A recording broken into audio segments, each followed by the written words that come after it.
नाटक बंदे।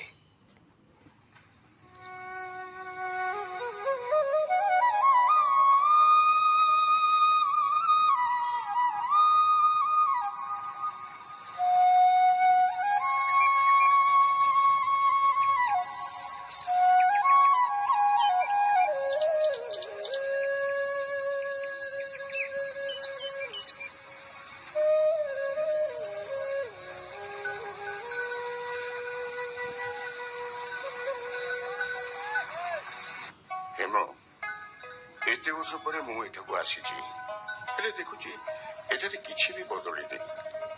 हाँ बापा सहर आ गाँ भितर यही तो तफात। गोटे संजोग विषय कहूँ शुण। संजोग प्रथमे मुझे एठारू कलिकता जाइथिली ना से दिन चैत्र पूर्णिमार संध्या समय थिला। आउ आज एते वर्ष पर आमे एठाकू फेरी आछे। आज भी चैत्र मासर सही पूर्णिमार संध्या। सतरे केते बढ़िया ये संजोग किंतु ताठारो आउरी अधिक बढ़िया कथा होची बापा तमर सेई कथा एबे भी मने अछि। हेमलता देवी तमे भूली जाउछ जे तुमर एई भोळा बापा जने जज। अच्छा सेई जने भलो जज हेई परिबो जहांकर स्मरण शक्ति खाली प्रखर नुहे बहुत प्रखर हेइति। सेई कथा तो सत्य बापा। गोटे कथा कहबी कह। आमर एई घर केते सुंदर। फाटक पाखरु घर आडे टिके चलिली जना पड़ुची आगरे सुंदर गोटे घर सामने बगीचा कड़े कड़े फूल गछ धाड़ी की धाड़ी घर भीतर को जीवा पई बा पटको रास्ता आउ आउ बाहर को जीवा पई डाहाण पटको चैत्र पूर्णिमार संध्या धीरे धीरे बिछेई पड़ुची चांदनीर साम्राज्य। तू तो पेंटिंग विषय कहूलु एबे कोन कविता रचना लगी पड़लुनी। एठिका तो कवितार आउ किछि रस भरिदवा। देखि परछु ना तो माँ सबुदिन पूजा सारी तुलसी रे पानी देवा पई ठीक एइटाकू आसुतिला। आ मु तमे तो सब बेले नास्तिक ही रही जाइछ। सेइटा खाली तो माँ को चिड़ेइबा पई किंतु तार श्रद्धा भक्ति पूरा पूरी अटल थिला। बोझे सेइ जे तू देखि परछु सेइ पत्थर को। हाँ हाँ सब मने अछि बापा मोर सब मने अछि। कोन मने अछि? सेई पत्थर ऊपर बसी तमे मते तारा मानक गप कहूतिल बापा। कलिकतार तारा भरा आकाश सते जेमिति मो मन भितरे को कोणरे डरे लुचि छपी रहिछंती किंतु एठी गाँ को आसीबा परे मन एते खुशी रे नाचे उठुची जे बास जेमिति कि एई चैत्र पूर्णिमा दिन आकाश भी खुशी रे फाटी पड़ुची आ तोर मन भी। अच्छा केतेटा बाजिला गाड़ी बेलो तो हेई जोणी। बापा तमे कोन भाबुछ जे मते चांदनी राती भल लागुनी केवल बीरेन को अपेक्षा कर तो खुशी है जाऊँ। अरे खराब कौन बीरेन तो भल पिला से तो ताको एटिक आसिया निमंत्रण करछि। देखिबा गारे सुंदर प्रकृति ता मन को छुई परछि कि नहीं। काहे कि छुईबनी तमे तो एमिति कहूछ जे सते जेमिति जन्मरु से केवल सहर रे ही रहिछंती। तू सेया भाबिनी। अरे से तो कहे से पिलाटी दिनरु बापा मरि जावा परे बरेल को चली जाइतला आ तापरे लखनऊ पुणी कलिकता। कौन हेई गेला सेतिरु तमे तो पुणी मते पिला दिनरु कलिकता नै जाइथिलो एबे पुणी गाँ को प्रथम थर पई आनिच। कहली जियो तते आनिछि ना तू मते आनिछु। बापा मु तो आसु आसु ए गाँ मोर अति आपणार हेई गलानी के जानि केमिति को जुगर संबंधर डोरी गोटाई थरे पुणी फेरी आसी मो सहित जोड़ी हेई गला। आमर ए घर पुराना कोठा ता कांथर जो फाट सब पड़ी जाइछि सेगुड़िक तो मते लागुछि सते जेमिति ता हस हस मुहरे भांग सब पड़ी जाइछि। एठी सुदूर प्रसारी सबुज खेत ता उपरे धीरे धीरे दौड़ीथिबा पवन एमिति लागुछि जे जेमिति पवन ताको खुशी रे कोळेई नउछि। आउ ए चांदिनी मते लागुछि से जेतिकी हसुछि सेतिकी भी किछि लुचेई दउछि। कलिकतारे थिला बेले चैत्रर चांदिनी आउ ईद पर्व बेलर चंद्र भितरे टिकिए हेले भी तफात लागु नथिला। हेले एठी तो कुड़िया घर उपरे बाउंस बुदारे शस्य भरा खेतरे आउ खଳାରେ चांदिनी चुपचाप बिना संकोचरे असरंती धन दौलत अजाड़ी दउछि। सତରେ बापा केते खुशी लागुछि। हेम जमा देई चा हेई गलानी। चा एते डेरी रे कमला माउसींकर सेई एका जित कहउचंती भारी ठंडा पडुछि टिके चा पी दियो। एई बगीचा को नै आस कमला माउसी। हौ हौ आउ दीटा बेत चौकी भी संग ଆସିବ। ହଉ ହଉ। ଭାବୁଛି ତୋ ମା ଯଦି ତୋ ଭଳି ଏତେ କହିପାରୁଥାନ୍ତା ଆଉ ଏତେ ଲେଖିପାରୁଥାନ୍ତା ନା ତେବେ ତ ସିଏ କବିୟତ୍ରୀଟେ ହେଇପାରିଥାନ୍ତା, ନହେଲେ ତୋରି ଭଳି ଆର୍ଟିଷ୍ଟ ତ ହେଇଥାନ୍ତା। ହଁ, ମା ଯଦି ସେଇଭଳିଆ କହିପାରୁଥାନ୍ତା ନା ତେବେ ତ ତମକୁ କେବେ ହେଲେ କଲିକତା ଯିବାକୁ ଦେଇନଥାନ୍ତା। ସେ ମତେ ତ ଅଟକେଇଥିଲା, କାନ୍ଦି ବି ଥିଲା ବହୁତ, ହେଲେ ମୋର କିନ୍ତୁ ଯିବାର ଥିଲା। କେମିତି ଯାଇନଥାନ୍ତି ଯେ? ପୁରା କ୍ୟାରିୟରର ପ୍ରଶ୍ନ ଥିଲା। ହଁ ମାନୁଛି ଜମିଦାରର ଦାୟିତ୍ୱ ସେତେବେଳେ ବହୁତ ଥିଲା, କିନ୍ତୁ ସବୁ ତ ବୁଡି ଯିବାକୁ ଥିଲା ନା। ମୁଁ ଯଦି ସେତେବେଳେ ଅଟକି ଯାଇଥାନ୍ତି ତେବେ ତ ମୁଁ ନିଜେ ବୁଡି ଯାଇଥାନ୍ତି। ଆହା, ହାଇକୋର୍ଟ ଯଦି ଏଇ ଗାଁରେ ଥାନ୍ତା ନା ତମେ ଏଇଠି ଓକିଲାତି କରିଥାନ୍ତ। ବା ଝିଅ ବା। ତେବେ ତ ଏଠାରେ ଡାକ୍ତରଖାନା ଥାନ୍ତା ଯୋଉଠି ତୋ ମାର ଚିକିତ୍ସା ଚାଲିଥାନ୍ତା। ଏଠି କଲେଜ ଆଉ ହାଇସ୍କୁଲ ବି ଥାନ୍ତା ଯୋଉଠି ତୋର ପାଠପଢା ବି ହେଇଥାନ୍ତା। ଆଉ ଥିଏଟର ସିନେମା। ମୁଁ କହୁନଥିଲି ହଜୁର, ଏ ମଫସଲ ରାଇଜରେ ଆମ ହେମ ଝିଅର ମନ କେମିତି ଲାଗିବ କହିଲେ? ଏ ସିନେମା ନାହିଁ, ଥିଏଟର ନାହିଁ, କଲବ ନାହିଁ। ଆରେ ହେ ଚେତୁଆ, ହଁ ହଁ ଆରେ ଟେବୁଲ ଟା କୁଆଡେ ଗଲା ମ? ହେ ଗାଉଁଲି ଲୋକ ତ, ମୋଟା ବୁଦ୍ଧି। ଆଣିଲୁ ଆଣିଲୁ। ହଁ ହଁ ହଉ, ସେ ଛୋଟ ଟେବୁଲ ଆଉ ବେତ ଚୌକି ଏଇଠି ରଖ। ହଁ ହଁ ହଁ, ବାସ୍ ଏଇଠି ଏଇଠି। ହଜୁର, ଆପଣଙ୍କ ପାଇଁ ଚା ତିଆରି କରିବି? ଚା ମୋ ପାଇଁ? ଆରେ ଚେତୁଆ, ଖୁଣ୍ଟଟା ପରି ଠିଆଟା କଣ ହେଇଛୁ ମ? ଦୌଡି ଯାଏ ଆଉ ଗୋଟେ ବେତ ଚୌକି ଝଟ ନେଇ ଆ। ହଁ ହଁ, ଏଇ ସାଙ୍ଗେ ସାଙ୍ଗେ ନେଇ ଆସୁଛି। ଚା ନିଅ ଝିଅ, ଗରମ ପୋଷାକ ତ ପିନ୍ଧିନ, ଏ ଗରମା ଗରମ ଚା ଟିକେ ହେଲେ ପିଇ ଦିଅ। କମଳା ମାଉସୀ, ତମେ ଯେମିତି କହୁଛ ନା ସତେ ଯେମିତି ଆମେ ବରଫ ପାହାଡ ଉପରେ ବସିଛୁ। ନାଇଁ ମୁଁ ଜେମା ଦେଇ, ଇଏ ଗାଉଁଲି ପବନ ସହରୀ ଲୋକଙ୍କ ପାଇଁ ନା ସାକ୍ଷାତ ଚଣ୍ଡୀ ପାଲଟିଯାଏ। ଚଣ୍ଡୀ। ତମେ ତ ପୁଣି ଗାଉଁଲି ଲୋକ ନା କମଳା ମାଉସୀ? ହଁ, ଏବେ ତ ଏ ବାରଣା ବୟସ ଗଲାଣି ତମରି ମାନଙ୍କ ସାଙ୍ଗରେ। ହଉ, ଚା ନିଅନ୍ତୁ ହଜୁର। ଏ ମା, ଇଏ କଣ? କଣ ହେଲା? ଆପଣ କି ବଡ ଅଦ୍ଭୁତ ହଜୁର, ଏଠି ଆପଣ ଖୋଲା ଦେହରେ ବସିଛନ୍ତି। ଇଲୋ ମା, ମୁଁ ଆସୁଛି। ଆରେ ଆରେ, କୁଆଡେ ଧାଉଛ କମଳା ମାଉସୀ? ଏ ଡ୍ରେସିଂ ଗାଉନ ଆଣିବାକୁ। କଲିକତାରୁ ସେ ଟୋକାଟା ଯଦି ସାଥିରେ ଆସିଥାନ୍ତା ନା ତେବେ କଣ ଏମିତି ଭୁଲ ହେଇଥାନ୍ତା? ହଉ ମୁଁ ଯାଏ। କମଳା, ଏଇ ଘରେ କାମ ପାଇଟି କରି ତାର ଏତେ ବର୍ଷ ବିତିଗଲାଣି। ତା କଥା ଭାବେ ଯେ ସାରା ଦୁନିଆଟା ଅବୋଧ ଶିଶୁଙ୍କ ପରି, ଆଉ ସେ କେବଳ ଜଣେ ହିଁ ମା। ସତରେ କଣ କମଳା ମାଉସୀଙ୍କୁ ଏ ମଫସଲ ଗାଁ ଭଲ ଲାଗେନି ବାପା? ନା, କେବେ ବି ନୁହଁ। ମୁଁ କିନ୍ତୁ ଏ କଥା ଜମା ମାନିବିନି। ଆଜ୍ଞା, ଏ ବେତ ଚୌକି ଆଣିଛି, କୋଉଠି ରଖିବି? ସେଇ ଟେବୁଲ ପାଖରେ ରଖିଦେ। ଆଜ୍ଞା। ହଁ, ମୋର ତ ଏ ପୁରୁଣା ବେତ ଚୌକି ବହୁତ ପସନ୍ଦ। ଆରେ ତୋ ନାଁ କଣ? ଚେତରାମ ହଜୁର। ଆଉ ତୋ ବାପ ନା? କମତୁରାମ। ଓ, ତୁ ତାହେଲେ କମତୁର ପୁଅ। ଆଜ୍ଞା। ତମର ସେ ବସ୍ତି ଏ ପାଖରେ ଥିଲା ନା? ବହୁତ ମଇଳା ହଳିଆ ଆବର୍ଜନା, ସବୁବେଳେ ପଚା ଗନ୍ଧ ଆସୁଥିବ। ଏବେ ବି କଣ ସେଇ ଅବସ୍ଥା? ଆଉ ନାହିଁ ହଜୁର। ନାହିଁ ମାନେ? ବସ୍ତି ଏବେ ନାହିଁ? ବସ୍ତି ତ ଅଛି ହଜୁର, ହେଲେ ଅଳିଆ ନାହିଁ କି ମଇଳା ନାହିଁ। ନିଅନ୍ତୁ ହଜୁର ଆପଣଙ୍କ ଡ୍ରେସିଂ ଗାଉନ। ଯଦି ଏଠି ଖୋଲାଟାରେ ବସିବେ ବୋଲି ଭାବୁଛନ୍ତି ତେବେ ଗାଉନ ଟା ପିନ୍ଧି ପକାନ୍ତୁ। ଆରେ ଚେତୁ, ତୁ ଏଠି ଠିଆ ହେଇଛୁ କାହିଁକି? କମଳା, ଆଜ୍ଞା। ଇଏ ସେଇ କମତୁର ପୁଅ ନା ଯିଏ 15 ବର୍ଷ ତଳେ? ହଁ ହଜୁର, ମୁଁ ତ ତାକୁ ହିଁ ଡାକିଥିଲି, ହେଲେ ନିଜେ ନ ଆସି ପୁଅକୁ ପଠେଇଦେଲା।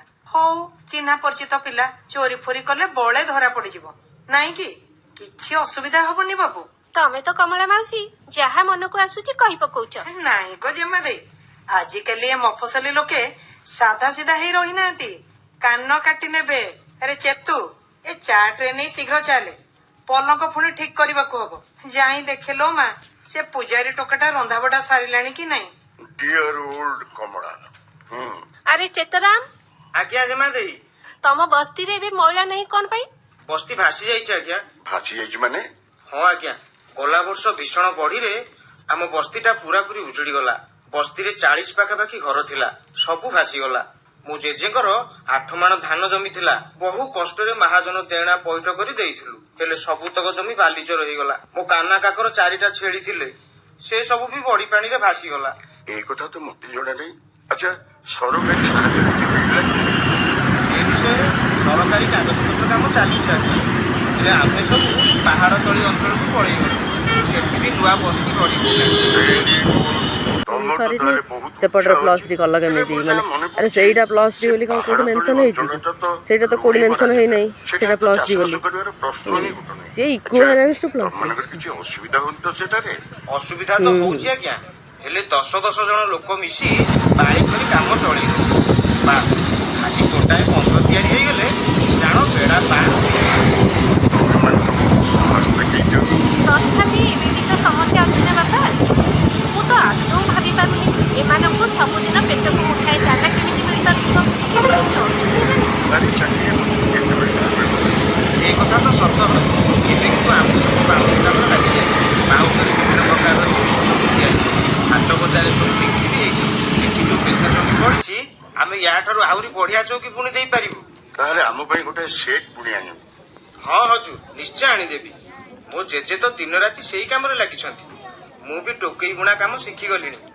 ରଙ୍ଗ ବେରଙ୍ଗର ଟୋକେଇ ସବୁ ସୁନ୍ଦର ଦେଖାଯାଉଛି। ଲୋଚନ ଭାଇଙ୍କର ତ ଏ କାମ ବହୁତ ପସନ୍ଦ ହଉଛି। ଆଉ ସେ କହୁଛନ୍ତି ସହରରେ ଏସବୁ ଶୂନ୍ୟ ମୂଲ୍ୟରେ ବିକ୍ରି ହେଇଯିବ, କିଛି ରହିବନି। ଆଚ୍ଛା, ତୋର ତାହେଲେ ଭାଇ ବି ଅଛି? ନାଇଁ ମ ଜେମା ଦେଇ, ଲୋଚନ ଭାଇ ଭାଇ ମୋର ନିଜ ଭାଇ ନୁହେଁ। ସେ ଆମ ବସ୍ତିର ସମସ୍ତଙ୍କର ଭାଇ। ଲୋକେ କହନ୍ତିନି ଜଗତ ଭାଇ। ହଁ ହଁ, ଜଗତ ଭାଇ। ଚେତୁ, ଆରେ ଏ ଚେତୁ, ଚେତୁ। ଚା ଏଠୁ ନେଇଯିବି ହଜୁର। ଝିଅ, ତୁ ଆଉ ଚା ନେବୁନି? ନାଇଁ। ଏଥର ଟିକେ ବୁଲାବୁଲି ସାରି ଆସିବା। ହଁ ବାପା। ତାହେଲେ ଏମିତି ଚାଲିଛି ଏ ଲୋକମାନଙ୍କର ଜୀବନ ଯାତ୍ରା। ଏମାନେ ଯେତିକି ଗରିବ ସେତିକି ଅଳିଆ ଆବର୍ଜନା ଭିତରେ ସଢୁଛନ୍ତି। ସେତେବେଳେ ତ ଏଇ ବସ୍ତି ଭିତରେ ନାକ ବନ୍ଦ ନ କରି ଯିବାଟା ଏକ ରକମ ଅସମ୍ଭବ ଥିଲା। ଭୀଷଣ ଦୁର୍ଗନ୍ଧ କରୁଥିଲା। ଯା ବାପ କିନ୍ତୁ ବହୁତ ପରିଶ୍ରମୀ ଥିଲା। ପ୍ରକୃତରେ ଏମାନେ କାମ କରିବାରେ ବଡ ଧୁରନ୍ଧର। କିନ୍ତୁ ବାପା, ହୁଁ? ତମର ମନେ ଅଛି ନା ଆମ ଆର୍ଟ ଟିଚର ଯୋଉ ପେଣ୍ଟିଂ ତିଆରି କରିଥିଲେ, କୃଷକର ସନ୍ଧ୍ୟା? ପେଣ୍ଟିଂ? ଆରେ ସେଇ ମ କାନ୍ଧରେ ଜୁଆଳି, ଆଗରେ ଗୋଟିଏ ଝୁଲା, ଥକି ପଡିଥିବା କୃଷକ, ସନ୍ଧ୍ୟାର ଆକର୍ଷକ ଆଲୋକ। କିନ୍ତୁ କୃଷକର ଚେହେରାରେ ସେଇ ସୁନ୍ଦର ସନ୍ଧ୍ୟାର ଆଲୋକ ପ୍ରତି ଟିକିଏ ହେଲେ ଆଗ୍ରହ ନଥିଲା। ସିଏ ଏକଦମ ନିର୍ଲିପ୍ତ। ହଁ ହଁ, ମନେ ପଡିଲା। ସେଇ ପେଣ୍ଟିଂ ର ଦାମ ବୋଧହୁଏ ସେ 500 ଟଙ୍କା ରଖିଥିଲେ। ହଁ ବାପା। ଆଚ୍ଛା, ତମେ ଆଉ ଗୋଟିଏ କଥାକୁ ଧ୍ୟାନ ଦେଇଛ? କୋଉ କଥା? ଏଇ ଚେତରାମର ଚେହେରା ସେଇ ପେଣ୍ଟିଂର କୃଷକ ସହିତ ପୁରା ମିଶି ଯାଉଛି ନା?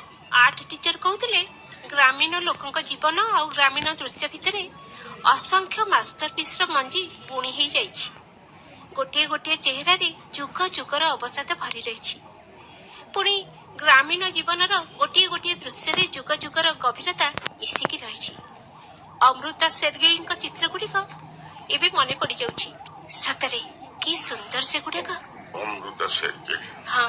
ମତେ କିନ୍ତୁ ଲାଗେ ତାଙ୍କ ଚିତ୍ର ଗୁଡିକରେ ସବୁବେଳେ ଉଦାସ ଭାବ ଛଲସି ଉଠୁଥାଏ। ସେଇଟା ତ ନିଜ ନିଜର ଦୃଷ୍ଟିକୋଣ, ନିଜ ନିଜର ଭଙ୍ଗିମା।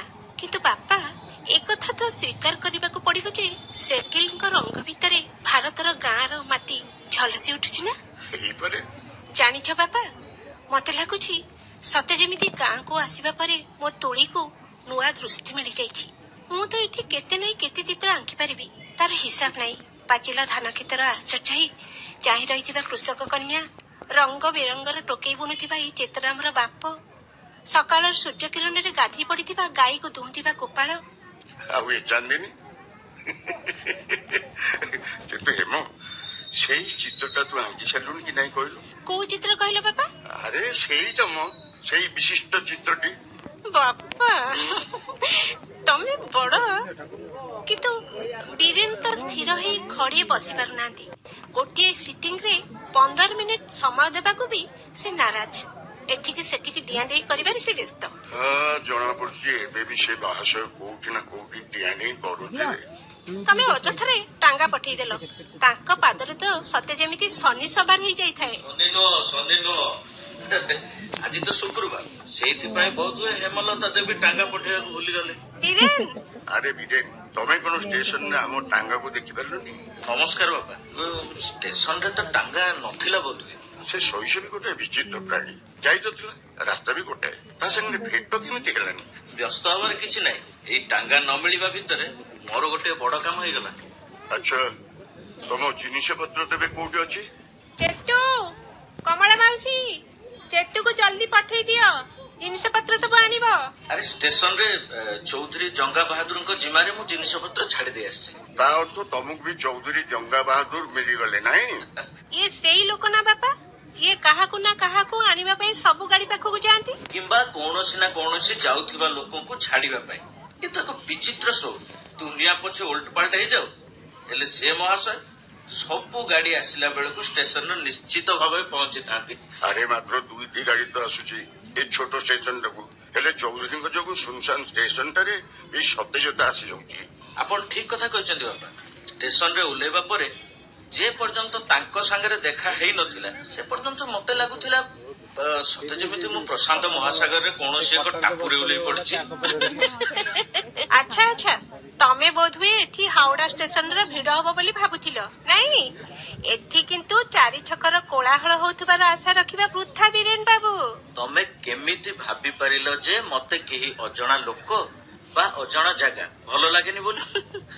ଆରେ ମୁଁ ତ ଚୌଧୁରୀ ସାହେବଙ୍କ କବଳରୁ ମୁକ୍ତି ପାଇବା ଲାଗି ପଳେଇ ଆସିଲି। ଆଚ୍ଛା ବାପରେ ବାପ, କେତେ ଯେ କଣ ସେ ଗପନ୍ତି। ତାହେଲେ ସେ କଣ ତମକୁ ସକଳ ବୃତ୍ତାନ୍ତ ଶୁଣେଇବା ଆରମ୍ଭ କରିଦେଲେ ନା କଣ? ତା ନୁହେଁ ତ ଆଉ କଣ। ସେ କହିଲେ ବର୍ଷକୁ ଥରେ, କେବଳ ଥରେ ସେ କଲିକତାରେ ରେସରେ ବାଜି ଲଗେଇବାକୁ ଯାଆନ୍ତି। ସେ ଏକଥା ବି କହିବାକୁ ଭୁଲିଲେନି ଯେ ଗଭର୍ଣ୍ଣର ଯୋଉ ରାତ୍ରି ଭୋଜନ ପାଇଁ ତାଙ୍କୁ ଡାକିଥିଲେ ସେ ନିମନ୍ତ୍ରଣ ପତ୍ର ଖଣ୍ଡକ ବି ଆଜି ପର୍ଯ୍ୟନ୍ତ ତାଙ୍କ ପାଖରେ ଅଛି। ଏ ଗାଁକୁ କଲେକ୍ଟର ଯେତେ ଥର ଆସିଛନ୍ତି ସେ ସମସ୍ତ ଦିନ ଓ ତାରିଖ ଏବେ ବି ତାଙ୍କର ପୁରା ମନେ ରଖିଛନ୍ତି। ବଡ ଆଶ୍ଚର୍ଯ୍ୟ କଥା ତ। ହଁ ଝିଅ, ଚୌଧୁରୀଙ୍କର ସ୍ମରଣ ଶକ୍ତିର ପଟାନ୍ତର ନାହିଁ। ମୁଁ ତ କହିବି ସେ ମହାଶୟ ସ୍ମରଣ ଶକ୍ତିର ବିଶାଳ ଦୁନିଆରେ ବୁଡି ରହିଛନ୍ତି। ସେଇଥିପାଇଁ ସେ ଯେତେବେଳେ ଷ୍ଟେସନରେ ମୋ ଜିନିଷ ପତ୍ରର ଯତ୍ନ ନେବାର ଦାୟିତ୍ୱ ନେଇଗଲେ ମୁଁ ମୁକ୍ତି ପାଇଯିବାର ନିଶ୍ୱାସଟେ ମାରିଲି ଆଉ ସଡକ ରାସ୍ତା ଛାଡି ଦେଇ ବିଲ ବାଟରେ ପଳେଇ ଆସିଲି। ଆଗ ଟିକେ ଗରମା ଗରମ ଚା ପିଇବ ନା ସିଧା ଖାଇବା ପିଇବାର ବ୍ୟବସ୍ଥା କରାଯିବ? ଆରେ ବୀରେନ ବାବୁ ନମସ୍କାର। ବୀରେନ ଇଏ ହଉଛନ୍ତି କମଳା ମାଉସୀ। ପିଲାଦିନେ ମୋର ଏ ଘରର ଆମ ସମସ୍ତଙ୍କର ଦାୟିତ୍ୱ ଏଇ କମଳା ମାଉସୀ ସମ୍ଭାଳି ଆସିଛନ୍ତି। ଓହୋ, ହ୍ୟାଲୋ କମଳା ମାଉସୀ, କେମିତି ଅଛନ୍ତି? ମୁଁ ତ ବେଶ ମଉଜରେ ଅଛି, କିନ୍ତୁ ତମେ ଆସିଯିବାରୁ ଆମ ଝିଅ ହେମ ବହୁତ ଖୁସି ହେଇଯାଇଛି। ନହେଲେ କଣ, ମତେ ତ କୋଳାହଳପୂର୍ଣ୍ଣ କଲିକତା ଅପେକ୍ଷା ଏଠିକାର ସୁନସାନ ସଙ୍ଗୀତ ବହୁତ ଭଲ ଲାଗୁଛି। ହେମରେ ବକ୍ରୋକ୍ତି ତୁ ବୁଝିପାରିବୁନି, କେବେ ବୁଝିପାରିବୁନି। କିନ୍ତୁ କମଳା ମାଉସୀ ଦେଖିବେ ଏ ନିକାଞ୍ଚନ ଜାଗାକୁ ମୁଁ ସୁଖ ସମୃଦ୍ଧିରେ ଭରିଦେବି। ଭଗବାନ ଶୀଘ୍ର ସେ ଖୁସିର ଦିନ ଆଣିଦିଅନ୍ତୁ। ମୁଁ ତ ଆମ ହେମଲତା ସାହିବାଙ୍କର। ତମେ ଟିକେ ଚୁପ ରହିଲ କମଳା ମାଉସୀ। ମୁଁ କିନ୍ତୁ ଆଉ ଗୋଟିଏ କଥା କହୁଥିଲି ବାପା। ଏ ଗାଁର ଆମୂଳଚୂଳ ପରିବର୍ତ୍ତନ କରିବା ମୋର ଉଦ୍ଦେଶ୍ୟ। ସେଇଥିପାଇଁ ବୋଧହୁଏ ଏ ଗାଁ ମତେ ଅପେକ୍ଷା କରି ରହିଛି। ଯେମିତିକି ଠିକ ଯେମିତି ବୀଣାର ତାର ଓସ୍ତାଦଙ୍କ ଆଙ୍ଗୁଠି ସ୍ପର୍ଶ ପାଇଁ ଅପେକ୍ଷାରତ। ବାଃ, ବହୁତ ବଢିଆ କଥା କହିଲ ତମେ। ମୋ ଝିଅ ଏମିତି କହୁଛି ଯେମିତିକି ତାର ଆଉ ତୁଳନା ନାହିଁ। କିନ୍ତୁ ବୀଣାର ଝଙ୍କାରରେ ସେ ମତୁଆଲାପଣ କାହିଁ, ଯାହା ଗୋଟିଏ ନୂଆ ଦୁନିଆ ନିର୍ମାଣ କରିବାରେ ଥାଏ। ଓ କଲମ୍ବସ୍। ନୂଆ ଦୁନିଆ ନିର୍ମାଣ କଥାଟା ତ ବଡ ମଜାଳିଆ ଲାଗୁଛି ବୀରେନ। ସେ ବିଷୟରେ ଆମକୁ ଟିକେ ବିସ୍ତାର ଭାବେ ଶୁଣାନ୍ତୁ, ଆମେ ବି ଶୁଣିବା। ଠିକ ଅଛି। ଯୋଉ ସର୍ଟକଟ ରାସ୍ତାରେ ମୁଁ ଆସିଲି ତାକୁ ଲାଗି ଯୋଉ ଜମି ସବୁ ଅଛି ଟିକେ ଉଚ୍ଚା କିନ୍ତୁ ସମତଳ ଦେଖି ମୁଁ ଭାରି ଖୁସି ହେଇଗଲି। ମୁଁ ଠିକ କରିଛି। ସତରେ ବୀରେନ ବାବୁ, ସେ ଜାଗା ଯେମିତି ତମରି ପାଇଁ ଆଗରୁ ତିଆରି ହେଇ ରହିଛି। ସେ ଖୁବ ଉପଯୁକ୍ତ ଜାଗା ନା? ହଜୁର, ବୀରେନ ବାବୁଙ୍କ କଥା ଗୁଡା ତ ଶ୍ରାବଣ ମାସର ଝଡ଼ ଭଳିଆ ଉଠୁଛି। ଇଲୋ ମା, ମୋର ଦିନେ କେତେ କାମ ପଡିଛି। ଯାଏ ୟାଙ୍କୁ କଣ ଖାଇବାକୁ ଦବନି କି ମାଉସୀ? ବାପା ମୁଁ କହୁଛି ୟାଠୁ ଆଉ ଭଲ ଜାଗା ନ ମିଳିପାରେ। ତା କୁମାର ଆକୃଷ୍ଟ ବାପା ବୀରେନକୁ ତାଙ୍କ କୋଠରଟି ଦେଖେଇଲେ ତ। ଦଉଛି। ଅଧପଣାର ବ୍ୟବହାର ତ ହେଇସାରିଥିବ। ହଁ ହେଇଛି। ସେ ଧୁଆ ଧୋଇ ସାରିଲା ପରେ ଖାଇବା ପର୍ବ ଆରମ୍ଭ କରିଦେବା। ଆଚ୍ଛା, ମୁଁ ଟିକେ ଆସୁଛି, ମତେ ଖବର ଦବ। ହଉ ବାପା। ହଜୁର, ଏ ପାଗରେ ବାହାରେ ବେଶୀ ସମୟ ରହିଲେ ଆରେ ମୁଁ ଏଇ ସାଙ୍ଗେ ସାଙ୍ଗେ ଆସୁଛି।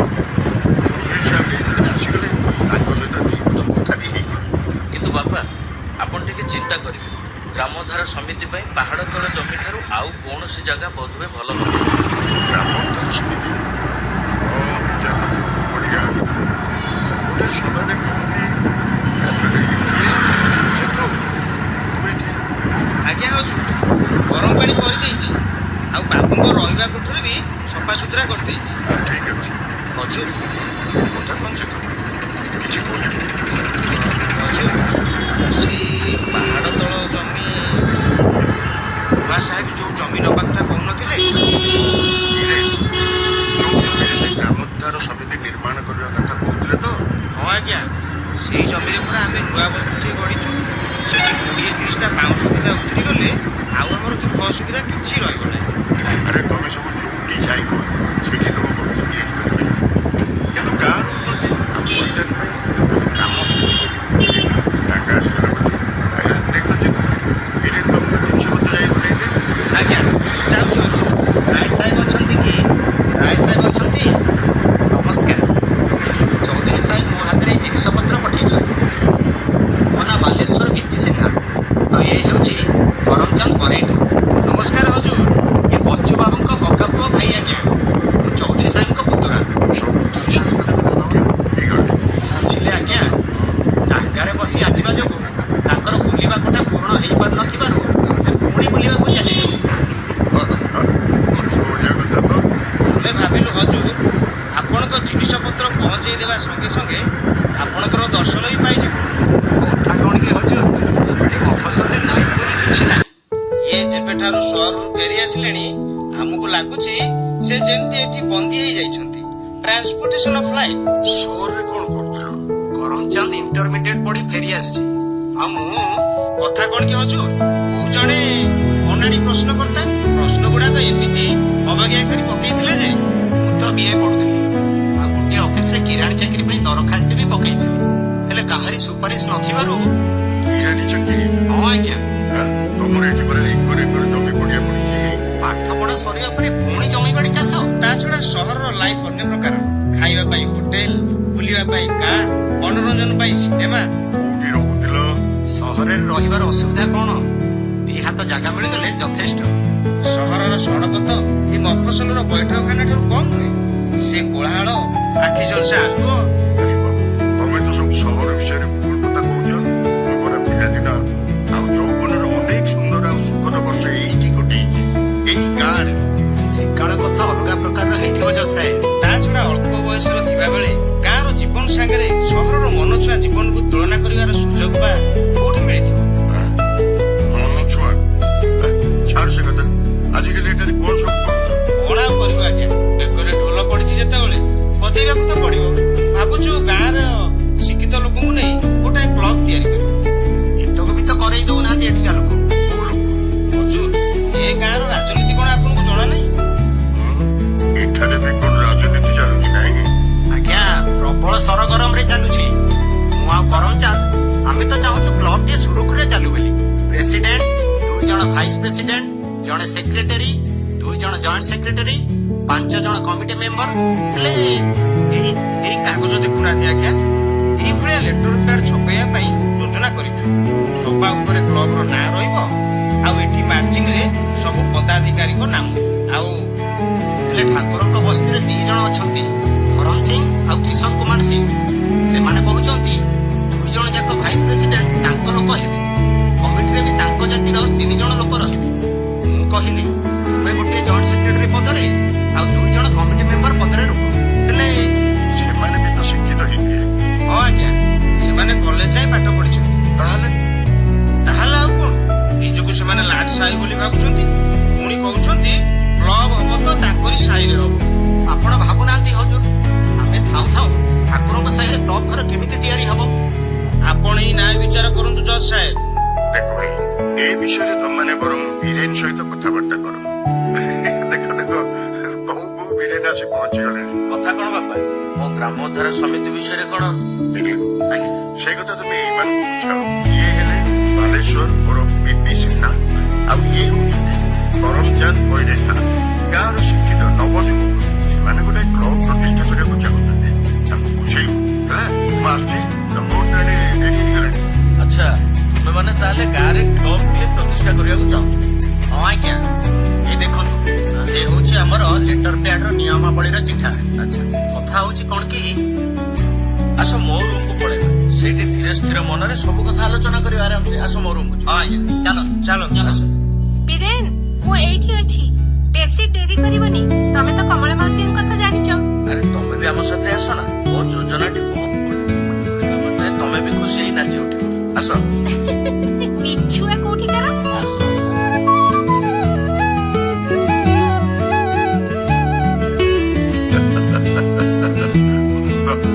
ବହୁତ ବଢିଆ ହେଇଛି। ଶୁଣିଲୁଣି? କଣ ବାପା ଏମିତି ହସୁଛନ୍ତି ଯେ? ଏଇ ଆମ ଚୌଧୁରୀ ସାହେବ ବଡ ବିଚିତ୍ର ଲୋକ। ହଁ, ଅପୂରଣୀୟ ସେ। ଗାଁକୁ ଆମେ ଆସିବାର 15 ଦିନ ହେଇଗଲାଣି। ଏଥିମଧ୍ୟରେ ତାଙ୍କ ସହିତ ଅତିକମରେ 15 ଥର ଦେଖା ସାକ୍ଷାତ ହେଲାଣି। ଏ ପର୍ଯ୍ୟନ୍ତ ତାଙ୍କ କଥାରୁ ମନ ଛାଡୁନି। କାହାନ୍ତି ଚୌଧୁରୀ ସାହେବ? ଏଇ ସାଙ୍ଗେ ସାଙ୍ଗେ ଏଠାରୁ ଗଲେ।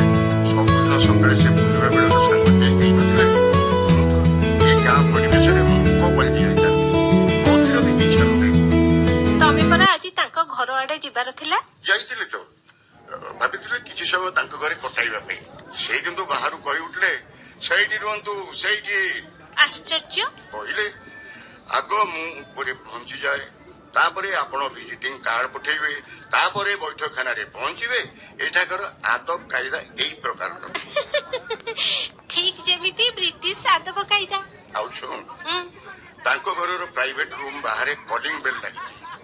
ଯିଏ ଭିତରକୁ ଯିବାକୁ ଚାହିଁବ ତାକୁ ପ୍ରଥମେ ବେଲ୍ ବଜେଇବାକୁ ପଡିବ। ବେଲ୍ ନ ବଜେଇ ଯଦି କେହି ଦୈବାତ ଭିତରକୁ ପ୍ରବେଶ କରିଥାଏ, ତେବେ ଚୌଧୁରୀ ସାହେବ ସେଇ ଆଗନ୍ତୁକ ସାଙ୍ଗେ କଥାବାର୍ତ୍ତା ଆଦୌ କରନ୍ତିନି। ଏପରିକି ତାଙ୍କ ସ୍ତ୍ରୀ ମଧ୍ୟ ହେଇଥିଲେ ସମଦଶା ଭୋଗିଥାନ୍ତି। ଲାଗୁଛି ଚୌଧୁରୀ ସାହେବ ମଲା ବେଳେ ତାଙ୍କ ଇଚ୍ଛା ପତ୍ରରେ ଗୋଟିଏ ଏଟିକେଟ ସଂହିତା ଛାଡି ଦେଇଯିବେ। କିନ୍ତୁ ସେ ବ୍ୟକ୍ତି ଜଣଙ୍କର ହୃଦୟ ପୁରା ସଫା, ବିଲକୁଲ ସଚୋଟ ଆଉ ଖାଣ୍ଟି, ହୀରା ଭଳିଆ। ଅନ୍ୟର ପଇସାଟିଏ ଉପରେ ବି ନଜର ନାହିଁ। ଓ, ସେଇଥିପାଇଁ ବୋଧହୁଏ ବୀରେନ ତାଙ୍କୁ ଗ୍ରାମ ଉଦ୍ଧାର ସମିତିର ଅଡିଟର କରିଦେଇଛନ୍ତି। ବୀରେନକୁ କହିଦବୁ ହୁଁ, ଚୌଧୁରୀ ସାହେବ ହିସାବ କିତାବରେ ବହୁତ କଡା। କହୁଥିଲେ ତାଙ୍କ ପୁତୁରା ବାଲେଶ୍ୱର ଏଇ ସଂସ୍ଥାରେ ଅଛି, ତେଣୁ ସେ କୋଟି କୋଟି ପଇସାର ହିସାବ ଉପରେ ନଜର ରଖିବେ। ମୁଁ ସେ ବାଲେଶ୍ୱରକୁ ଆଦୌ ପସନ୍ଦ କରେନି। କଥା କଥାକେ ଝଗଡା କରିବା ପ୍ରଭୃତି। ଆରେ ଝଗଡା ଝାଟି ତ ଗାଁ ଲୋକଙ୍କର ଶିରା ପ୍ରଶିରାରେ ରହିଛି। ଆଗରୁ ଗାଁ କଣ ଏମିତି ଥିଲା ବାପା? ହଁ ଥିଲା ମା, ହେଲେ ଏତେ ଜିଦଖୋର ଭାବ ନଥିଲା। ମୁଁ କହୁନି ଯେ ଆଗରୁ ରାମରାଜ୍ୟ ଥିଲା ବୋଲି, କିନ୍ତୁ ଗାଁରେ ଆଗରୁ ଶିକ୍ଷିତ ନବଯୁବକଙ୍କ ସଂଖ୍ୟା କମ ଥିଲା। ଆଉ ଶିକ୍ଷିତ ନୁହେଁ, ଅଧା ପାଠୁଆ ଅର୍ଦ୍ଧ ଶିକ୍ଷିତ। ଟାଗୋର ଲେଖିନଥିଲେ ହାଫ୍ ବେକ୍ଡ କଲଚର। କିନ୍ତୁ ବାପା, ସତରେ କଣ ବୀରେନର ଏଇ ତୋଫାନୀ ଉତ୍ସାହ ଆଉ ତୀକ୍ଷ୍ଣ ବିଚାର ଦୃଷ୍ଟି ଗାଁରେ ଆମୂଳଚୂଳ ପରିବର୍ତ୍ତନ ଆଣିପାରିବ? ତୁ କଣ ଭାବୁଛୁ? ଗାଁରେ ବିପ୍ଳବ ଆଣିବା ପାଇଁ ଗୋଟିଏ ନୂଆ ଦୃଷ୍ଟିକୋଣର ଆବଶ୍ୟକତା ରହିଛି ବୋଲି ସେଦିନ ବୀରେନ କହୁଥିଲେ।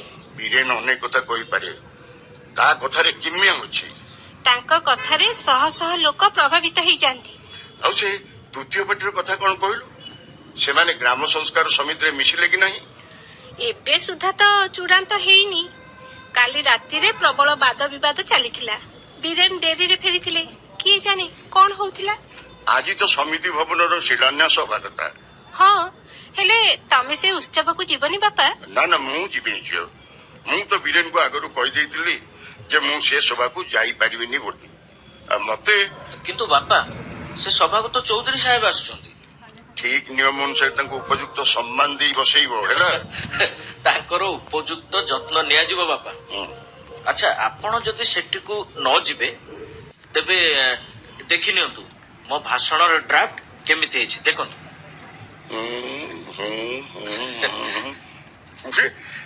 ତମେ ତ କୌଣସି ପୂର୍ବ ପ୍ରସ୍ତୁତି ନଥାଇ ବି ଚମତ୍କାର ଭାଷଣ ଦେଇପାର। ତା ସତ, କିନ୍ତୁ ଆଜି ଗ୍ରାମ ସଂସ୍କାର ସମିତିର ସମ୍ପୂର୍ଣ୍ଣ ଯୋଜନା ଗାଁ ଲୋକଙ୍କ ଆଗରେ ରଖିବାକୁ ହବ। ପଢନ୍ତୁ ନା। ବାହ, ବଡ ଜୋରଦାର ସ୍କିମ୍ ତିଆରି କରିଛ। ଆଗକୁ ପଢନ୍ତୁ ନା। ହେମଲତା ମ୍ୟାଡାମ, ହୁଁ, ସମିତି ଭବନରେ ଯୋଉ ଚିତ୍ର ସବୁ ଟଙ୍ଗାଯିବ ତାକୁ ପୁରା କରିସାରିଲଣି ତ? ଗୋଟାଏ ଚିତ୍ର ତ ପ୍ରାୟ ସରିଯାଇଛି। ଆଚ୍ଛା, ଏଇ ଦେଖ। ହଁ, ଓହୋ, ଆରେ ଏଇଟାରେ ବଡ ଉଜ୍ଜଳ ରଙ୍ଗ ଦିଆଯାଇଛି। ମନୋରମ ନୃତ୍ୟର ଦୃଶ୍ୟ ବଢିଆ ହେଇଛି। କିନ୍ତୁ ଏ କୋଣରେ ଅନ୍ଧାର ଭିତରେ କୋଉ ଲୋକମାନେ ବସିଛନ୍ତି? ତମେ କଣ ଭାବୁଛ? ଭାବୁଛି ଏମାନେ ସତେ ଯେପରି ନିର୍ବାସିତ ପଥଗୁଡା ପ୍ରାଣୀ। ପଢିଲି ବୀରେନ, ଆଜ୍ଞା ତୁମ ଗ୍ରାମ ସଂସ୍କାର ସମିତି ପାଇଁ ତ ବୁଦ୍ଧିର ବହୁତ କସରତ ହେଇଛି। ଆଜ୍ଞା। ପୁସ୍ତକାଳୟ, ଭାଷଣ, ଅଧ୍ୟୟନ ମଣ୍ଡଳ।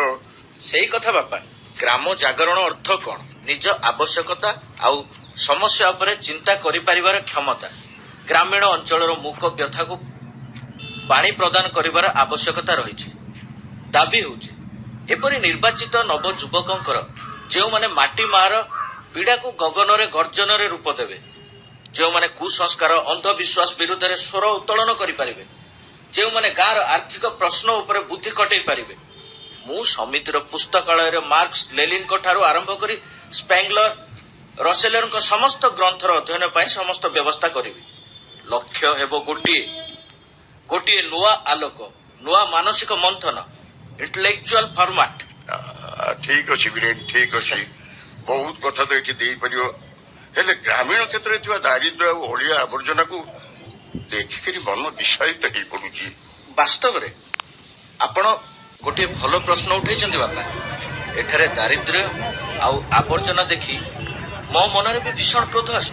ଗୃହହୀନ ବାଳକ, ବୃଦ୍ଧ, ଭୋକିଲା ଭିକାରୀଙ୍କ ଦଳ, ଚିରାକନାରେ ଦେହ ଘୋଡାଉଥିବା ମହିଳା, ଏମାନଙ୍କ ବିଷୟରେ ଭାବିବା ମାତ୍ରେ ମନରେ ଦୟାର ସାଗର ମାଡି ଆସୁଛି।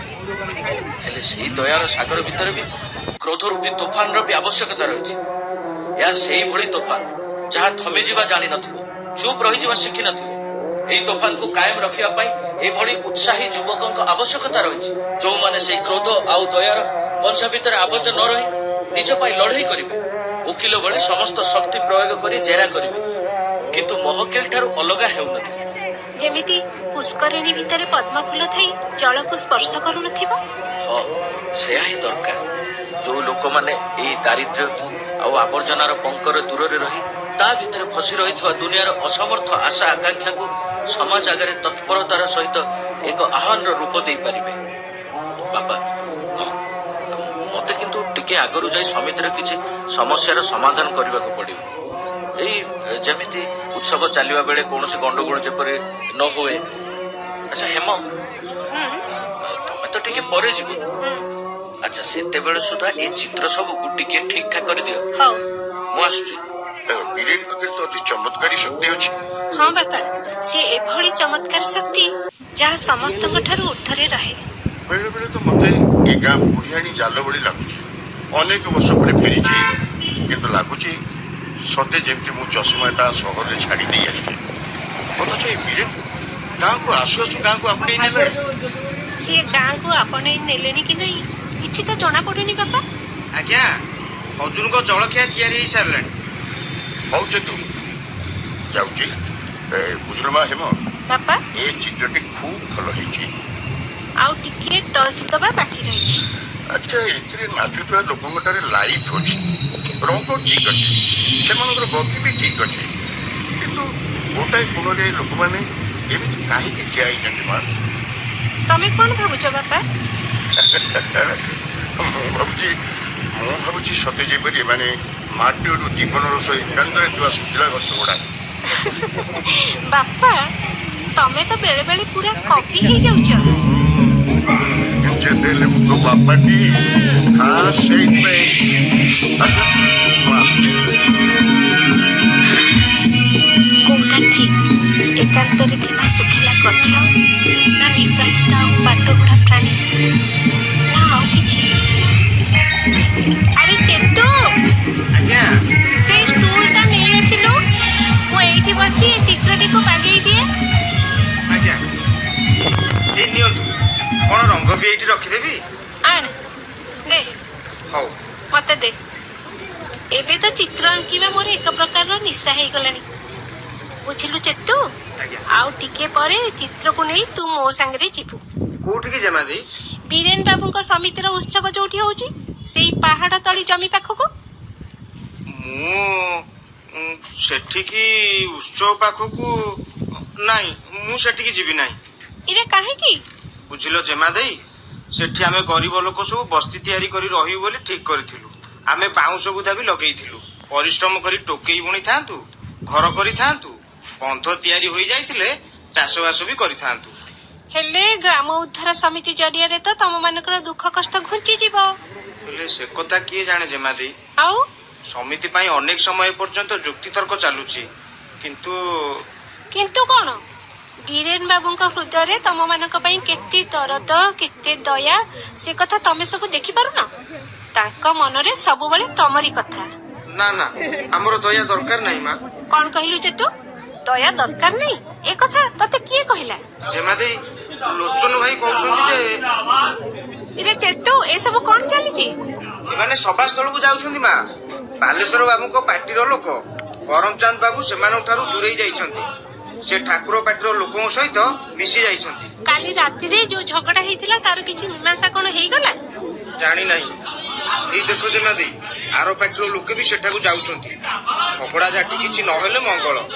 ଆରେ ଚେତୁ ଏଇ ଲୋକମାନେ ତ ହାତରେ ଠେଙ୍ଗା ବାଡି ଧରିଛନ୍ତି। ଆଗ ପାର୍ଟିର ଲୋକମାନେ ବି ଧରିଥିଲେ ଜେମା ଦେଇ। ଚିତୁ ଆରେ ଏ ଚିତୁ ଯାଇ ଦେଖ ତ ବାହାରେ କଣ ଗଣ୍ଡଗୋଳ ଲାଗିଛି? ସେମାନେ ସମସ୍ତେ ବାଲେଶ୍ୱର ବାବୁ ଆଉ କରମଚାନ୍ଦ ବାବୁଙ୍କ ପାର୍ଟି ଲୋକ ବୀରେନ ବାବୁଙ୍କ ସଭାସ୍ଥଳକୁ ଯାଉଛନ୍ତି। କମଳା ମାଉସୀ ସେମାନେ ସମସ୍ତେ ହାତରେ ଠେଙ୍ଗା ବାଡି ଧରିଛନ୍ତି। ଆରେ ତୁ ଏଠି ଠିଆ ହେଇ ରହିଛୁ କଣ ଚିତୁଆ? ଜଲ୍ଦି ଦୌଡ଼ିକି ଯା। ହଁ। ଚୌକିଦାରକୁ କହ ସେ ଯାଇ ଥାନାରେ ଖବର ଦେଇଦଉ। ହଁ ହଁ କିଏ ଜାଣେ କେତେବେଳେ ଝଗଡା ହେଇ ନ ଯିବ। ଆରେ ଜଲ୍ଦି ଯା ରେ। ଯଦି ସେମାନେ ଠେଙ୍ଗାରେ ପିଟାପିଟି ହେଇଯିବେ ନା ତେବେ ମଝିରେ ବୀରେନ ବାବୁ ହିଁ ଫସିଯିବେ।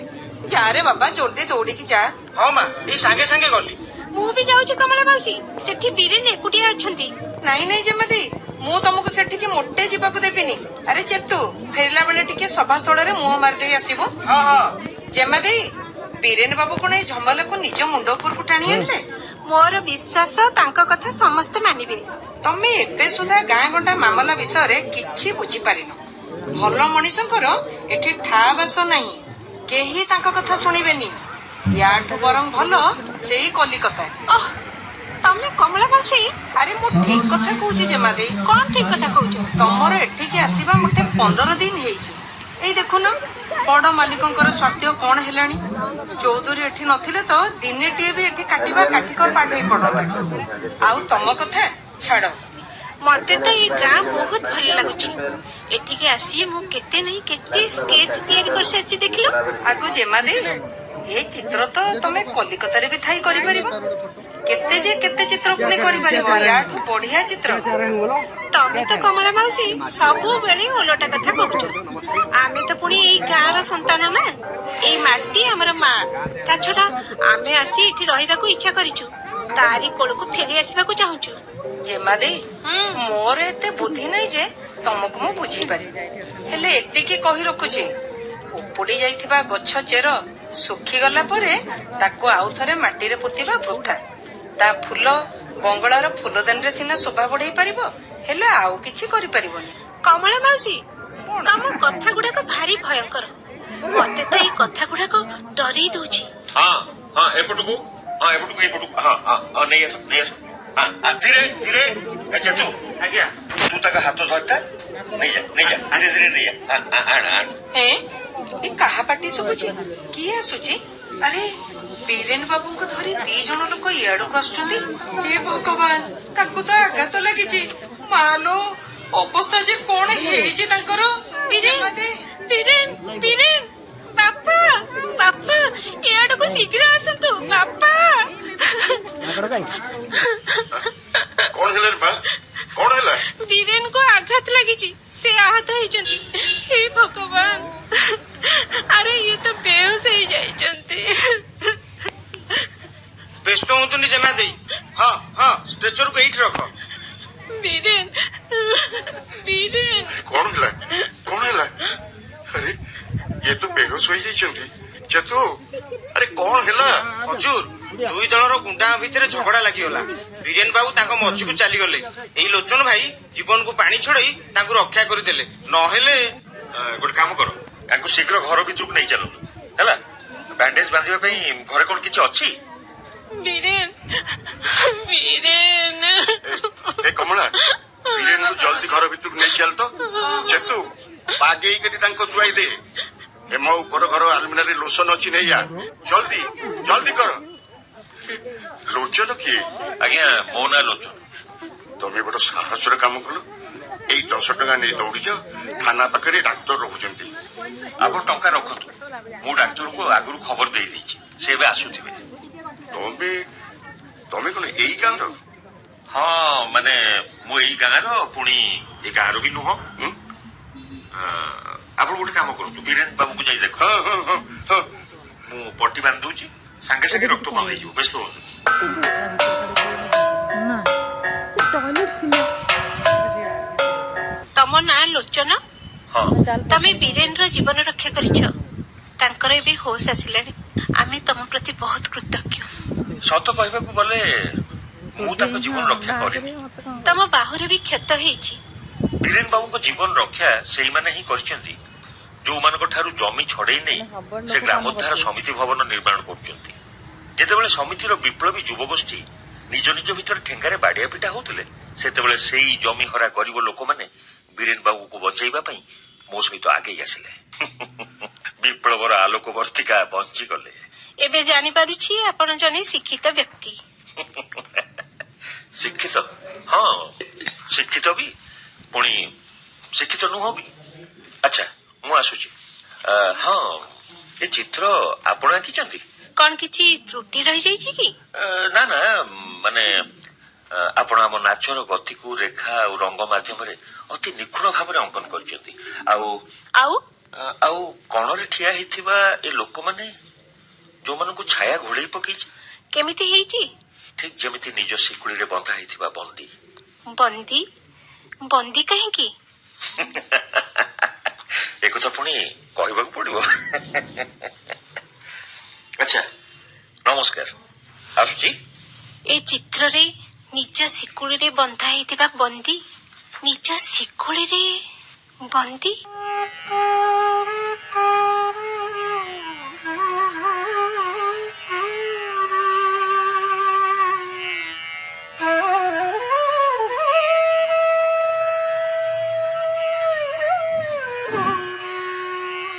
ହେଇଟି ସେ ବିଛଣାକୁ 2 ଜଣ ଧରି ସହି ସମ୍ଭାଳିକି ଚାଲ।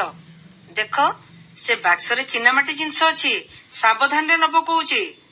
ଆରେ ଚେତୁ, ଏ ଚେତୁ, ହଁ ଆରେ ସେ ଟୋକେଇଟାକୁ ଆର ହାତରେ ଧରୁନୁ। କମଳା ମାଉସୀ, ହଁ। ସବୁ ଜିନିଷ ଟ୍ରକରେ ଲଦା ହେଇଗଲା, କେବଳ ହଜୁରଙ୍କ ଆଟାଚି ଲଦା ହେବା ବାକି ଅଛି। କାଇଁ ହଜୁର କୁଆଡେ ଗଲେ କି? ଚୌଧୁରୀ ବାବୁଙ୍କୁ ଦେଖା କରି ତାଙ୍କଠୁ ମେଲାଣି ମାଗିବା ପାଇଁ। ତମେ ଜାଣିଛ, ଲୋକେ କହୁଛନ୍ତି ଚୌଧୁରୀ ବାବୁଙ୍କ ବଞ୍ଚିବା ଆଶା ବହୁତ କମ। ହଁ, ଯୋଉ ଗାଁରେ ପୁତୁରା ନିଜ କକାକୁ ଠେଙ୍ଗାରେ ପିଟେ, ସେଠି ଜୀବନ ଧରି ରହିବା ଠିକ ନୁହେଁ। ଏବେ ସୁଦ୍ଧା ବାଲେଶ୍ୱରକୁ ଜାମିନ ମିଳିନି। ଆଉ ଆମକୁ ସେଥିରୁ କଣ ମିଳିବ ଯେ? ଆମେ ଯାଇ କଲିକତାରେ ପହଞ୍ଚି ଶାନ୍ତିରେ ଟିକେ ନିଶ୍ୱାସ ନବୁ। ଶାନ୍ତି? ଆରେ ବୋକାଟା କିରେ, ଆମ ସାଙ୍ଗରେ କଲିକତା ଚାଲ, ମଉଜରେ ରହିବୁ। ସେଠି ତ ସବୁବେଳେ ବସନ୍ତ ଋତୁ। ତୁ ମହା ଆନନ୍ଦରେ ଦିନ କାଟିବୁ। ଗାଁ ଛାଡି ଯିବି? ହଁ। ନାହିଁ, ଚାକିରି କରିବି ତ ନିଜ ମା ମାଟି ଉପରେ କରିବି। ଆରେ ତୁ ଯଦି ସେଠି ଚାକିରି ବାକିରି କରିବାକୁ ଚାହୁଁନୁ, ତେବେ ରିକ୍ସା ଟାଣି ମାସକୁ 150-200 ଟଙ୍କା କମେଇ ପାରିବୁ। ହାଁ, 150-200? ହଁ, ସବୁଦିନ ସନ୍ଧ୍ୟା ବେଳକୁ ସିନେମା, ହୋଟେଲରେ ଚା ପିଇବୁ, ସେଠିକା ସଡକ କେତେ ଚିକଣ ଆଉ ଚକଚକ ଦେଖିବୁ। 2 କଡରେ ବଡ ବଡ କୋଠା ବାଡି, ଆରେ ରଜା ଭଳିଆ ମଉଜରେ ରହିବୁ। ନାଇଁ, ଥାଉ ଥାଉ, ଖାଇବା ଭଡାରେ, ରହିବା ଭଡାରେ, ପୁଣି ଆଉ। ଏ ହଉ, ଯାହା ତ ମନ ସେଇଆ କର। ଏଇଠି ମର, ଏଇଠି ଭୋଗୁଥା। କଣ ଏ ମଫସଲରେ ଅଛି କହିଲୁ, ଖାଲି ଦୁଃଖ ଆଉ କଷ୍ଟ। ଲୋଚନ ଭାଇ ତ କହୁଥିଲେ। ଲୋଚନ ଭାଇ, ଯା ଭିତରକୁ ଯାଇ ଦେଖ। ବୀରେନ ବାବୁ ଯଦି ପ୍ରସ୍ତୁତ ହୋଇଗଲେଣି, ତେବେ ତାଙ୍କୁ ଟିକେ ସାହାରା ଦେଇ ନେଇଆ। ଏଣେ ହେମଜମା ଦେଇ ପ୍ରସ୍ତୁତ ହୋଇସାରିଲେଣି କି ନାଇଁ କେଜାଣି। ହଉ, ମୁଁ ଯାଉଛି। ହଉ, ମୁଁ ଯାଇ ତେଣେ ଦେଖେ ଟ୍ରକରେ ଜିନିଷ ପତ୍ର ଠିକ ଠାକ ଲଦା ହେଲା କି ନାଇଁ। ବୁଝିଲ ଲୋଚନ, ମୁଁ ଏଠାରେ ରହିପାରିବିନି। ଭଲ ହେଲା, ଯିବା ବେଳେ ତମେ ଆସିଗଲ। ବୀରେନ ତମକୁ ଦେଖି ନାହିଁ, ଯିବା ସମୟରେ ସେଦିନର କୃତଜ୍ଞତା ସ୍ୱରୂପ ମୁଁ ଭାବିଥିଲି ଆପଣମାନେ ଏଇଠି ରହିଯିବେ। ମୁଁ ଏଇଆ ଭାବି ଏଠାକୁ ଆସିଥିଲି ଯେ କଲିକତା ରହଣି ପରେ ଏଇ ଗାଁରେ ଶେଷ ଜୀବନ ବିତେଇବି। କିନ୍ତୁ ଏଇ ମାସକ ମଧ୍ୟରେ ମୁଁ ଦେଖିପାରୁଛି ଯେ ଆମେ ଏ ଦୁନିଆରୁ ନିର୍ବାସିତ ହେଇସାରିଛୁ। ଅନେକ ବର୍ଷ ପୂର୍ବର ଦୁନିଆ ଏବେ ଉଜୁଡି ଯାଇଛି। ମୁଁ ଯୋଉ ସମାଜରେ ରହିବି ବୋଲି ଆସିଥିଲି, ସେ ଏବେ ସ୍ୱପ୍ନରେ ପରିଣତ ହୋଇସାରିଛି। ଚୌଧୁରୀ ବାବୁ ମଧ୍ୟ ସ୍ନେହ ସ୍ୱପ୍ନର ଭୁଲି ଯାଇଥିବା ଅଂଶବିଶେଷ ଥିଲେ। ତାଙ୍କୁ ସାକ୍ଷାତ କରି ବର୍ତ୍ତମାନ ଫେରୁଛି। ତାଙ୍କର ବଞ୍ଚିବାର ଆଶା ପ୍ରାୟ ନାହିଁ। ସେଦିନର ଝଗଡାରେ ବାଲେଶ୍ୱର କେବଳ ତାଙ୍କ ଉପରେ ଠେଙ୍ଗାରେ ଆକ୍ରମଣ କରିନଥିଲା, ବରଂ ତାଙ୍କ ହୃଦୟକୁ କାଟି ଟିକ ଟିକ କରି ଫିଙ୍ଗି ଦେଇଥିଲା।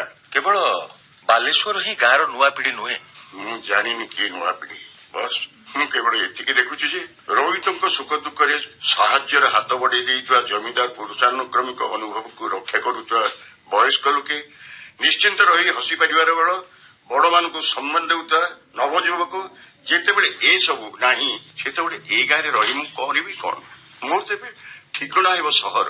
ମୁଁ କହିବି ଆପଣଙ୍କୁ ସହର ଟାଣି ନଉଛି। ନିରୂପାୟ ଏଭଳି କହନି ଲୋଚନ ଏଭଳି କହନି ମୁଁ ଯାଉଛି କାହିଁକି ନା ଧୀରେ ଧୀରେ ଆସନ୍ତୁ ବୀରେନ ବାବୁ ଧୀରେ ଆସନ୍ତୁ। ମୁଁ ଆସିଲି ବାପା, ଏବେ ଖାଲି ଆପଣଙ୍କୁ ଅପେକ୍ଷା। ତାହେଲେ ମୁଁ ବି ମୋର ଆଟାଚି ନେଇ ସାଙ୍ଗେ ସାଙ୍ଗେ ଆସୁଛି। ଚେତୁ ଆ ମୋ ସାଙ୍ଗରେ ଆ। ନମସ୍କାର। ଆପଣ ବୀରେନ, ଇଏ ହଉଛନ୍ତି ଲୋଚନ, ଯିଏ ତମକୁ ସେଦିନ ବଞ୍ଚେଇ ଦେଇଥିଲେ। ଆଚ୍ଛା ଆଚ୍ଛା, ମୁଁ ତ ସେଦିନ ତମକୁ ଦେଖି ପାରିନଥିଲି, କିନ୍ତୁ ତଥାପି ତୁମେ ତୁମେ ମୋର ଚିହ୍ନା ଚିହ୍ନା ଲାଗୁଛ। କିଏ? ହଁ, ଚେଷ୍ଟା କରନ୍ତୁ, କାଳେ ଚିହ୍ନି ପାରିବେ। ତୁମେ ତୁମେ ସେଇ ବ୍ୟକ୍ତି ନୁହେଁ ତ? ଅବଶ୍ୟ ସିଏ ଥିଲେ ଉଚ୍ଚ କୁଳର ଉଚ୍ଚ ଜାତିର ବ୍ୟକ୍ତି। କାହା କଥା କହୁଛ? କଲେଜରେ ମୋର ସହପାଠୀ LS ପରମାର। LS ପରମାର? ହଁ, ଲୋଚନ ସିଂ ପରମାର। ମାନେ ପରମାର ପରମାର? ହଁ ବୀରେନ, ମୁଁ ସେଇ ପରମାର। ବୀରେନ, ଇଏ ତମ କଲେଜ ସାଙ୍ଗ? ବିଶ୍ୱାସ କରି ହଉନି ପରମାର, ତମେ ଏଠାରେ ଏମିତି ଗାଉଁଲି ଲୋକ ବେଶରେ। ଆରେ ଗରିବ ଗାଁ ଲୋକଙ୍କ ଭିତରେ ତମ ଭଳି ଜଣେ କଲେଜ ପଢୁଆ ଯୁବକ ଏମିତି ହଜିଯିବ। ଦିନେ ମୁଁ ତମମାନଙ୍କୁ ଛାଡିଥିଲି, ଆଉ ଆଜି ତୁମେ ସବୁ ଗାଁକୁ ଆଉ ମତେ ଛାଡିକି ଯାଉଛ।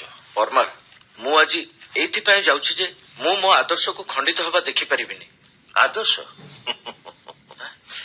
ତୁମର ଏମିତି କିଛି ଆଦର୍ଶ ଅଛି ଯାହା ଗାଁକୁ ଖଣ୍ଡିତ କରିଦବ? ତାହା ବିପ୍ଳବର ଆଦର୍ଶ ପରମାର। ମୁଁ ଭୁଲି ଯାଇଥିଲି ଯେ ଗାଁର ମଧ୍ୟଯୁଗୀୟ ଅନୁର୍ବର ଭୂମି ଏବେ ବି ବିପ୍ଳବ ପାଇଁ ପ୍ରସ୍ତୁତ ହେଇପାରିନି ବୋଲି। ବିପ୍ଳବ ପାଇଁ ଆବଶ୍ୟକ ସହର, ତାର କଳକାରଖାନାରେ ଚଳଚଞ୍ଚଳ ସଜାଗ ଓ ଚେତନାଶୀଳ ଭୂମି। ବୀରେନ, ତୁମେ ବାସ୍ତବତା ଠାରୁ ଦୂରକୁ ପଳେଇ ଯାଉଛ। କିନ୍ତୁ ଠେଙ୍ଗା ମାଡରେ ଡରିଯିବା ଲୋକ ନୁହଁ।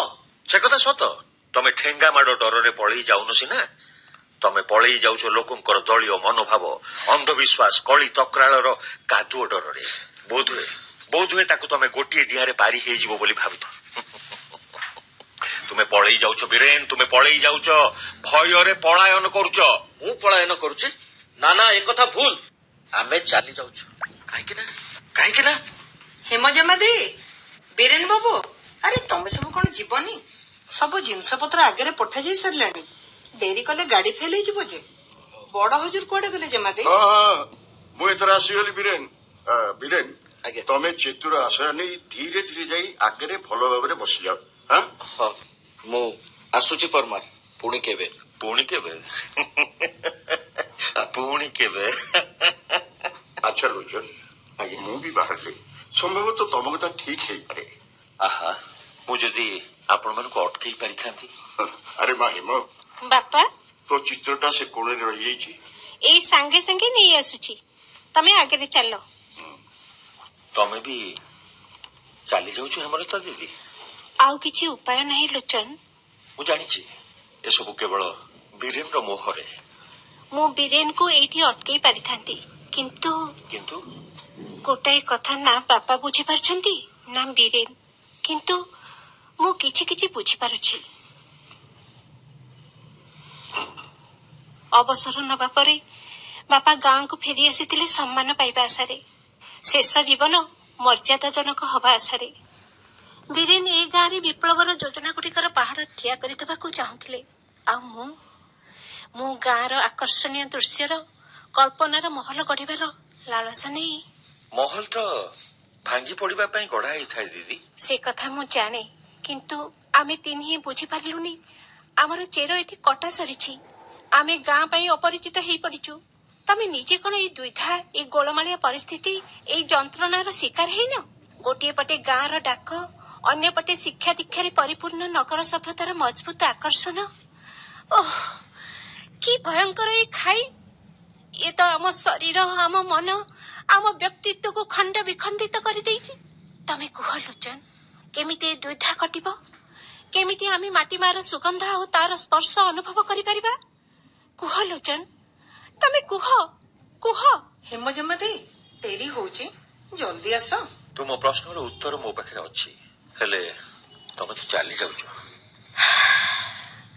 ଯିବାକୁ ତ ପଡିବ। ତମେ ମୋ ପାଇଁ ରହସ୍ୟ ହେଇ ରହିଯିବ। ଏଇ ଚିତ୍ରଟି ମୁଁ ତମ ପାଇଁ ଏଇଠି ଛାଡି ଯାଉଛି। ରହସ୍ୟ? ଆଉ ଏ ବନ୍ଦୀ କଣ ଅଙ୍କା ହେଇଛି ଚିତ୍ରରେ? ମୁଁ ଜାଣିଛି କୌଶିକୁଳି ଏମାନଙ୍କୁ ବନ୍ଦୀ କରିଦେଇଛି। ସେମାନେ ଚାଲି ଯାଉଛନ୍ତି। ହଁ, ସେମାନେ ଚାଲି ଯାଉଛନ୍ତି। ମୁଁ ମୋ କଥା ସେମାନଙ୍କୁ କହିପାରିଲିନି। କେମିତି କହିପାରିଥାନ୍ତି? କେମିତି ବୁଝେଇ ପାରିଥାନ୍ତି? ଏଇ କୋଦାଳ, ପରିଶ୍ରମ କରିପାରୁଥିବା ଏଇ ହାତ, ଏଇ ତ ଯାଦୁ। ୟାରି ଦ୍ୱାରା ମୁଁ ମାଟି ମାର ରହସ୍ୟକୁ ଜାଣିପାରୁଛି। ସେମାନେ ମୋ ମୁଗ୍ଧ ଦୁନିଆର ସନ୍ଦେଶ ବାହକ। ଏଇ ଭାଷା ମତେ ଗରିବ ଲୋକଙ୍କ ମେଳରେ ଆପଣାର ଭାବ ଦଉଛି। ତମେମାନେ ଚାଲି ଯାଉଛ ନିଜକୁ ରକ୍ଷା କରିବା ପାଇଁ।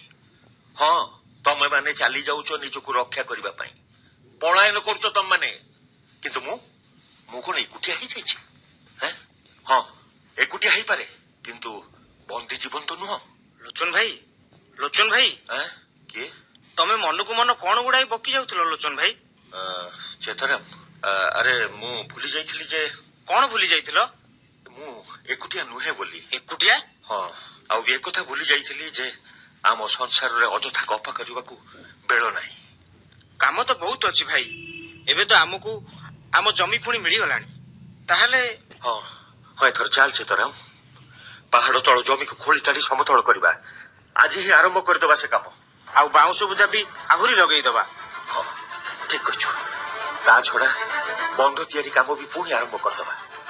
ଆସନ୍ତା ବର୍ଷା ଋତୁ ପୂର୍ବରୁ ଜମି ଚାଷ ପାଇଁ ପ୍ରସ୍ତୁତ କରିବାକୁ ପଡିବ। ହଁ, ଏଥର ଚାଲ ଚେତରାମ, ଆମେ ସବୁଦିନ ସନ୍ଧ୍ୟା ବେଳକୁ ଆମ ଝାଳର ଦର୍ପଣରେ କେବେ ବି ଲିଭି ପାରୁନଥିବା ସୁନ୍ଦର ଦୃଶ୍ୟ ଦେଖିବା। ଚାଲ ଚେତରାମ, ହଁ। ଉଠାଏ କୋଦାଳ। ହଁ ଭାଇ, ଚାଲ, ଆଗେଇ ଚାଲ। ହଁ ଭାଇ, ଚାଲ।